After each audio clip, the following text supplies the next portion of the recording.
देखो, सबसे पहले तो मैं न्यायपालिका का धन्यवाद दूंगा। मैं जज साहब मंगलेश चौबे जी की अदालत में मामला था, उनका धन्यवाद दूंगा। और हमारे जो वकील साथी हैं, संघर्ष के साथी हैं, गौरव भारती भाई हैं, और पूरी की पूरी टीम वकीलों की है, उनका भी धन्यवाद दूंगा मैं। ये मामला उस टाइम का था जब गौ माता सड़कों पे धक्के खा रही थी, और हमने खुट्टा गार्ड अभियान चलाया था। मुख्यमंत्री, वित्त मंत्री हर जगह पे जाके गौ माता खुट्टा काटा था। और यहाँ पे रोहतक में कैप्टन अभिमन्यु वित्त मंत्री थे उस टाइम पे, तो उनके घर के बाहर खुट्टा काटा था, और उस टाइम पे ये FIR कर दी गई थी। तो अब इसमें मैं और कृष्ण राठी 2 अभियुक्त मुख्य रूप से वो बनाए गए थे।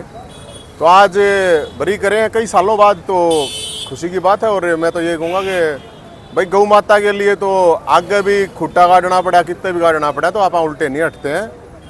करीब 9-10 साल ये तारीख भुगती है, हमने केस भुगता है, लेकिन गऊ के नाम से हमने कैश नहीं भुगता, कभी केस भुगते हैं। और गौ माता के लिए उस दौरान सरकार को 20 करोड़ रुपए जारी करना पड़ा था, अलग अलग शेल्टर बनाने पड़े थे। और मैं अब भी कहूँगा, मैं मुख्यमंत्री साहब से भी ये डिमांड करूँगा और वित्त मंत्री साहब से भी, कि गौ माता हमारी सड़कों पे ना धक्के खाए, इसके लिए प्रबंध करें। वो सर्दी में, ठंड में ना मरे, और उसके बेटे भी एक्सीडेंट हो गए ना मरे। तो गऊओं के लिए तो कोई प्रॉब्लम नहीं है भाई, सब 10 साल और चाहे भुगतना पड़ो, कोई इशू नहीं है। और वकील साहब ने काफ़ी लंबी बहस चली, और जो भी बहस हुई है वो तो वकील साहब और बताएंगे थोड़ा।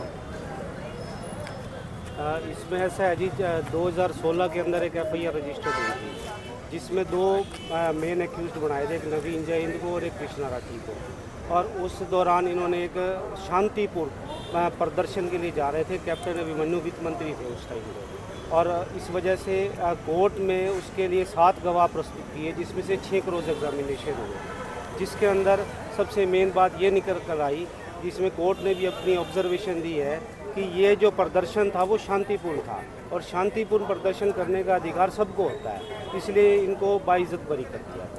और इसमें मुख्य रूप से जो चीज़ें थी, जो वकील साहब ने भी करी, और हमने भी खुद जज साहब पूछ रहे थे, तो हमने भी अपनी जो भी रखनी थी बातें, मैंने खुद भी रखी जज साहब के सामने, कि मुख्य रूप से बात ये थी, ना तो हमने इस प्रोटेस्ट में कोई जाम कर रखा था, और जज साहब ने भी ये माना, ना हमने कोई तोड़ फोड़ कर रखी थी, ना किसी तरह की कोई भी हिंसा कर रखी थी। एक पूरे डिसिप्लिन वे में हमारी एक डिमांड थी, और वो हमारा फंडामेंटल राइट है कि पीसफुल प्रोटेस्ट हम कर सकते हैं।